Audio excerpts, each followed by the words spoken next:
Assalamualaikum warahmatullahi wabarakatuh. Shalom, Om Swastiastu, Namo Buddhaya, salam kebajikan, dan salam sejahtera untuk kita semua. Yang terhormat, dosen pembimbing 1, Ibu Dr. Marsofiati, SPD MPD. Yang terhormat, dosen pembimbing 2, Bapak Maulana Amirul Adha, SPD MPD, serta Bapak Ibu dosen penguji pada seminar proposal hari ini. Perkenalkan, saya Julia Rizky Handayani dengan NIM 17096222077 dari program studi S1 Pendidikan Administrasi Perkantoran Angkatan 2022. Dalam kesempatan kali ini, saya akan memaparkan hasil proposal yang telah saya susun yang berjudul Pengaruh Penggunaan Artificial Intelligence terhadap berpikir kritis dengan literasi digital sebagai variabel mediasi siswa di era Society 5.0.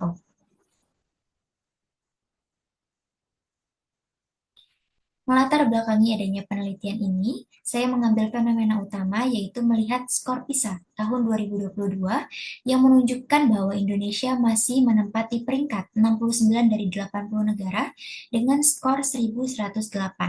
Kondisi tersebut mengindikasikan rendahnya kemampuan berpikir kritis siswa di negara Indonesia. Melalui fenomena tersebut, saya melakukan prariset di SMK Negeri 45 Jakarta dengan menghasilkan data bahwa 36,1% anak sudah mampu menganalisis dan menarik kesimpulan. Namun, 19,4% mampu memahami informasi tanpa melakukan evaluasi dan 44,4% sulit membedakan informasi yang valid dan menyesatkan, serta menyusun argumen atau keputusan yang tersedia. Dengan melihat adanya prariset tersebut mengindikasikan bahwa kemampuan siswa di SMK Negeri 45 Jakarta masih cukup kecil untuk kemampuan dalam berpikir kritisnya. Lalu melihat dari permasalahan hal tersebut, saya melakukan prariset kedua, yaitu untuk melihat atau mengetahui faktor apa saja yang berpengaruh terhadap berpikir kritis siswa, yaitu terlihat dari penggunaan artificial intelligence, yaitu mendapatkan angka 80,6% dan 69,4% literasi digital itu berpeluang sebagai faktor yang mempengaruhi peningkatan berpikir kritis siswa. Berdasarkan pada prariset dan juga fenomena yang telah saya temukan pada penelitian ini, juga terdapat penelitian terdahulu yang membuktikan bahwa penggunaan artificial intelligence berpengaruh positif terhadap berpikir kritis siswa di era saat ini, yaitu dibuktikan dari penelitian yang dilakukan oleh Andani dan Friyatmi 2025, Fernanda et al. 2025, Kolvistaria dan Gunawan 2025. Selanjutnya, penelitian terdahulu juga mengungkapkan bahwa penggunaan artificial intelligence berpengaruh positif terhadap literasi digital, yaitu dibuktikan pada penelitian Reddy et al. 2020, Zega Batubara 2024, dan Sony et al. 2025. Selanjutnya, literasi digital juga dibuktikan berpengaruh positif terhadap berpikir kritis siswa, yang dibuktikan oleh Hidayah et al. 2025, LUD 2022, dan Dwi Mulyono 2025. Selanjutnya, literasi digital juga terbukti mampu dijadikan variabel mediasi pada penelitian untuk menghubungkan pengaruh variabel independen terhadap variabel dependen, yaitu dibuktikan oleh Harahap 2024, Damai et al. 2024, dan Adek Bait 2024.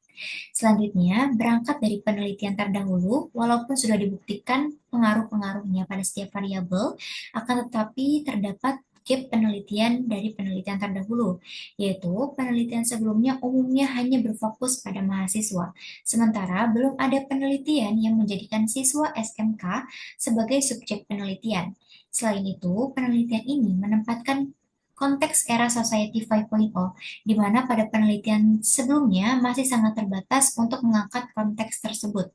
Lalu, belum terdapat penelitian yang termasuk variabel literasi digital sebagai variabel mediasi antara pengaruh penggunaan artificial intelligence terhadap berpikir kritis.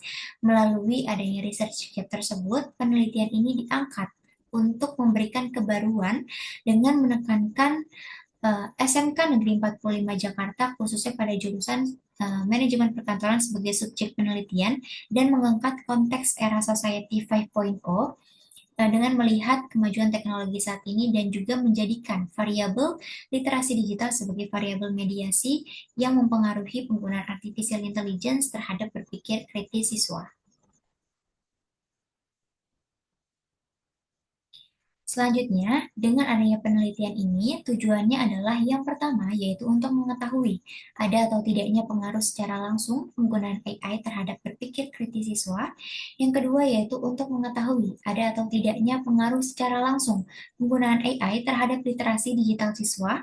Lalu yang ketiga, yaitu untuk mengetahui ada atau tidaknya pengaruh secara langsung literasi digital terhadap berpikir kritis siswa. Dan yang keempat yaitu untuk menganalisis ada atau tidaknya peran literasi digital sebagai variabel mediasi dalam pengaruh penggunaan AI terhadap berpikir kritis siswa. Berangkat dari tujuan penelitian tersebut, manfaat penelitian yang bisa diperoleh yang pertama yaitu manfaat teoritis.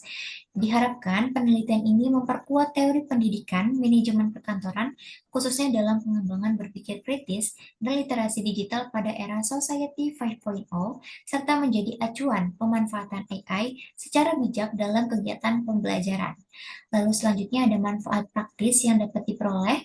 Yang pertama yaitu bagi siswa, diharapkan mampu mengembangkan kesadaran literasi digital agar siswa dapat memanfaatkan AI secara bijak dan mengoptimalkan kemampuan berpikir kritis. Selanjutnya, bagi guru atau pendidik, penelitian ini dijadikan dasar integrasi AI dan juga literasi digital dalam pembelajaran serta mendorong analisis, evaluasi, dan pemikiran bagi siswa. Lalu bagi instansi pendidikan, dasar integrasi AI dan literasi digital pada era Society 5.0 untuk mendorong berpikir kritis siswa. Lalu bagi peneliti selanjutnya, studi ini menjadi rujukan untuk kajian hubungan AI, literasi digital, dan juga keterampilan abad 21. Selanjutnya, landasan teori yang saya gunakan pada penelitian ini yaitu dengan mengangkat Grand Theory Connectivism Learning Theory, yaitu kerangka konseptual yang menafsirkan kegiatan pembelajaran sebagai jaringan yang terbentuk oleh teknologi dan juga interaksi sosial, serta menekankan peran teknologi dalam menghubungkan dan mengevaluasi berbagai sumber informasi dalam jaringan pembelajaran yang dinamis. Selanjutnya, untuk variabel berpikir kritis atau variabel Y, yaitu mengangkat pengertian yang disampaikan atau teori yang disampaikan oleh Ennis melalui Critical Thinking Fresco Framework yang mengungkapkan bahwa berpikir kritis merupakan upaya dari tindakan proses yang ditujukan untuk menghasilkan keputusan logis tentang apa yang seharusnya dipercayai dan dilakukan. Lalu menurut Angelo dalam Shafitri et al. 2021, berpikir kritis dinyatakan sebagai kemampuan kognitif terarah untuk menganalisis, menilai, dan mengolah informasi secara logis dan juga efektif. Selanjutnya, untuk variabel X atau artificial intelligence, mengangkat teori yang disampaikan oleh Maula et al. 2024 yang menyatakan bahwa AI dibuat untuk meniru kerja manusia dan juga membantu meringankan tugas termasuk di bidang pendidikan. Lalu menurut Yahya et al. 2023, AI adalah program pembelajaran mesin yang meniru cara otak manusia dalam mengolah informasi.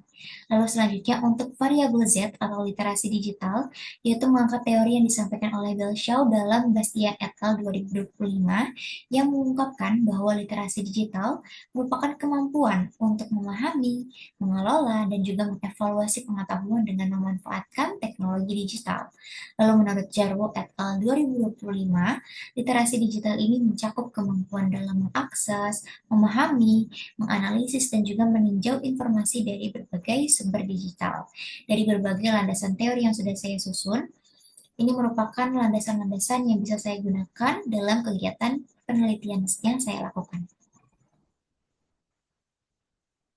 Selanjutnya, dari berbagai hal yang telah saya susun, selanjutnya ada hipotesis penelitian berangkat dari kerangka hipotesis yang sudah saya buat dalam gambar tersebut mengindikasikan adanya hipotesis yang pertama, yaitu terdapat pengaruh secara positif dan juga signifikan terkait penggunaan artificial intelligence terhadap berpikir kritis siswa di era Society 5.0.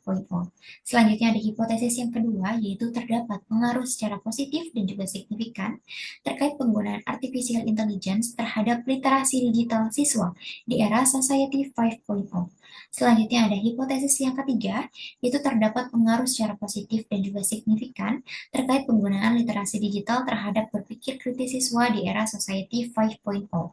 Lalu hipotesis yang keempat, yaitu terdapat pengaruh secara positif dan juga signifikan terkait penggunaan artificial intelligence terhadap berpikir kritis dengan literasi digital sebagai mediasi siswa di era Society 5.0. Selanjutnya, untuk metode penelitian yang saya lakukan dalam proses penelitian saya, yaitu dari waktu penelitian. Waktu penelitian yang saya lakukan sekitar 6 bulan terhitung dari September 2025 hingga Februari 2026. Selanjutnya, tempat penelitian yang saya lakukan yaitu di SMK Negeri 45 Jakarta dengan desain penelitian menggunakan pendekatan kuantitatif dengan desain SEM. Lalu untuk populasinya, saya mengambil siswa kelas 10, 11, dan juga 12 dari jurusan manajemen perkantoran di SMK Negeri 45 Jakarta dengan setiap kelasnya itu terdiri dari 36 siswa. Sehingga total populasinya berjumlah 216 siswa. Selanjutnya, untuk sampel, saya mengambil metode probability sampling melalui teknik proportionate random sampling dengan menyertakan 135 dari 216 siswa sebagai sampel melalui perhitungan dari tabel Isaac dan Mikael.